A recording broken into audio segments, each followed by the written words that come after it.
Hey, and welcome back. Today we are talking about low self-worth. Low self-worth lives in our bodies long after our minds know better. You can understand your value and still feel undeserving. Here's the deal. You weren't born doubting your worth. You learned it through repetition over time.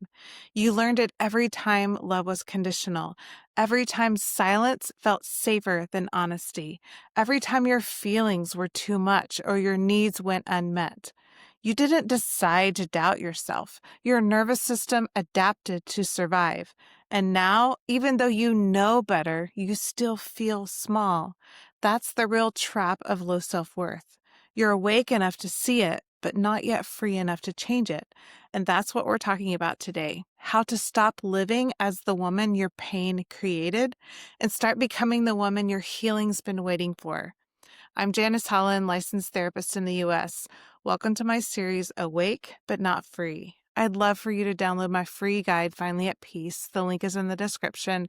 It's going to break everything down for today's episode and has a great checklist to help you identify exactly how stuck you are in this process.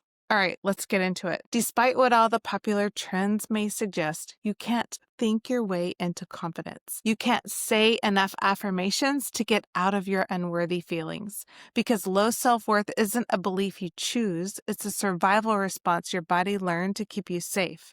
You're not lazy, broken, or weak. You're just living in a system that learned if I stay small, I stay safe. I know you know better. You've heard it 100 times. No more negative self-talk. You're probably doing the work, the therapy, the podcast, the journaling, the shadow work. Heck, you're listening to this video. You know this pattern, and you may be wondering, what the hell is wrong with me? I know all this stuff and still shrink in rooms I should own.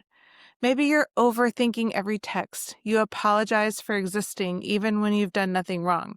You can see the pattern, name it, and understand it, but you can't stop. That's the awake but not free moment.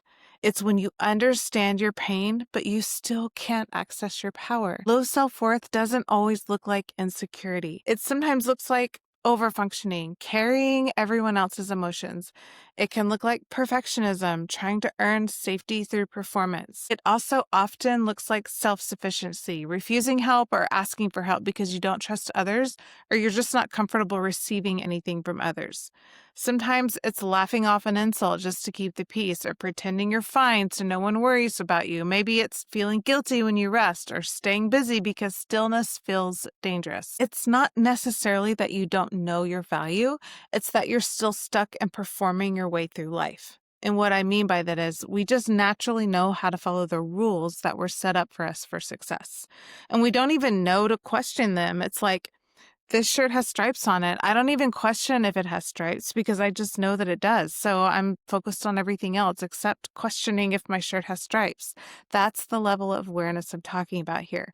If your early years were set up to perform, being good, saying yes ma'am and no sir, being rewarded with good grades and shamed for bad ones, trying to be pretty or athletic, that kind of stuff, then you just think these are the rules for living. You don't question them. So let's take this a step deeper. Low self-worth doesn't start with failure. It starts with conditioning. When you grow up in environments where love is earned, approval is conditional, or your emotions were too much, your system learns a rule. If I can just be good enough, I'll be safe.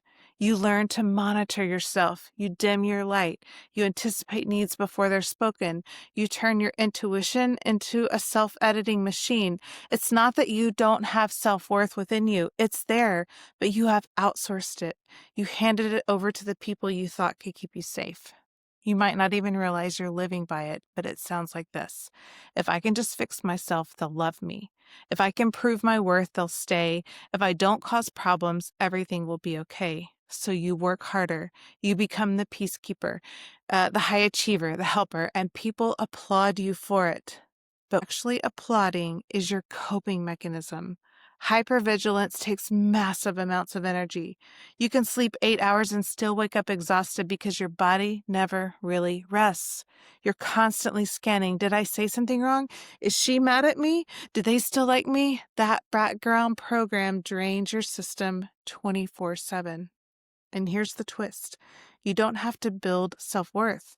You already have it. It's been buried under years of conditioning and fear-based behavior.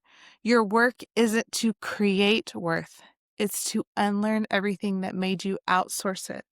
So many women I talk with tell me they know they have low self-worth, and they refer to that reality as if it's the color of their eyes or something they can't change.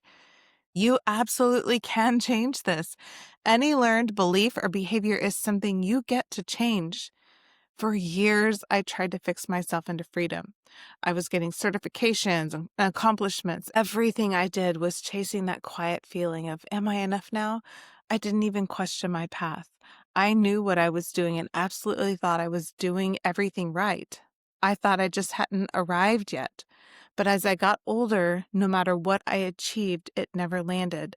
I was still chasing, and disappointment kept mounting. I didn't know to question my strategy. I was following all the rules. It took the huge crash and burn of my marriage when everything in my life came crashing down to wake me up enough to give me the space or awareness to start questioning things I had never questioned before. Like, are there stripes on this shirt? In this process, I discovered I was performing my life. I was making it look good and pleasing to others instead of embodying it, making it feel good and pleasing to me. And again, that was a conditioning that I was taught from the very beginning, that it would be selfish to want a life that feels good and is pleasing to me. And I didn't question it. Through my divorce process, I was forced to slow down enough to notice how fear was running my life. Fear of being irrelevant, fear of being unchosen, fear of being unimportant. Then I realized it's not the doing that's exhausting me. It's the fear underneath the doing. Fear of disappointing people, the fear of getting it wrong, the fear of judgment and rejection, the fear of not being seen as good, and definitely fear of being one of those women who's too big for her britches. Waking up to the understanding that fear is ruling my life is when I really began to change. Low self-worth isn't just a thought. It's a physiological state. When your nervous system associates worth with performance, peace feels unsafe. Stillness feels like invisibility. That's why affirmations don't stick. You can tell yourself, I'm enough 1,000 times, but your body still flinches at rest. It's still hustling for love and still fears losing approval. This isn't about changing your mind. It's about retraining your body.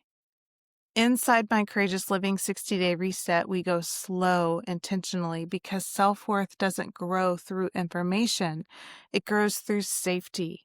We build in the body. Each week, we work through somatic tools like breath work, tapping, and inner child dialogue, and guided meditations so your body can feel what your mind is trying to establish.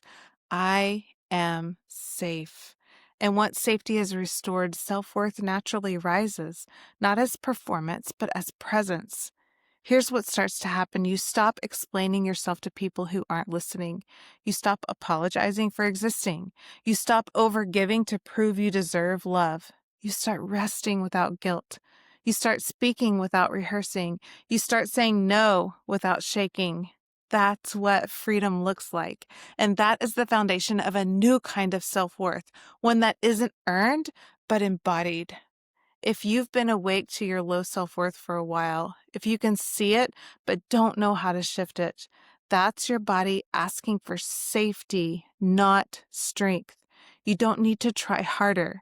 You need to feel safer, because once your system feels safe, you naturally stop overfunctioning. You stop overgiving, you stop settling. You've been strong long enough. You've analyzed and endured and tried to logic your way into worthiness. Now it's time to feel it.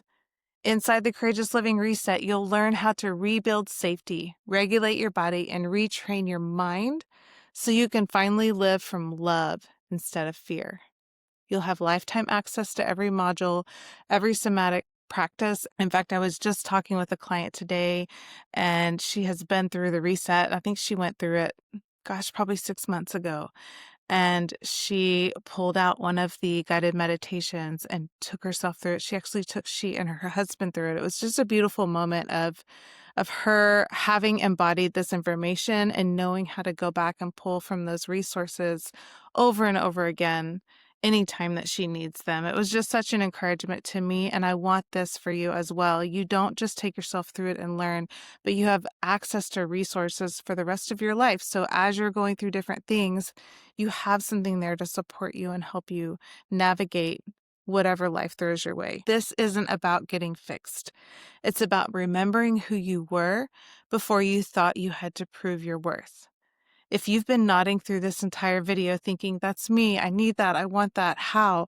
Then this is your wake-up call, the kind that brings peace and not panic. You are not broken. You are not too late. You are not unworthy. You're simply awakening to the truth of who you've always been, and that's where freedom begins. I am so hopeful this episode resonated with you and allowed you to see a glimmer of hope, a light at the end of the tunnel, that you are not stuck in low self-worth for the rest of your life. You can reset your system to establish safety, no matter how troublesome your past has been. I'm here to support you and cheer you on every step of the way and offer step-by-step guidance on exactly how to set yourself free. The link to the free guide I mentioned earlier and the 60-day reset are in the description below. I would love for you to leave me a comment and let me know, how does your low self-worth show up? Let's help each other out and encourage each other to create the internal safety to live life in a way that feels really supportive and free. Please don't forget to hit subscribe so you can get notifications when the next episode drops. And this is the best way to tell the algorithm that this is a message women need to hear. I'll see you in the next episode.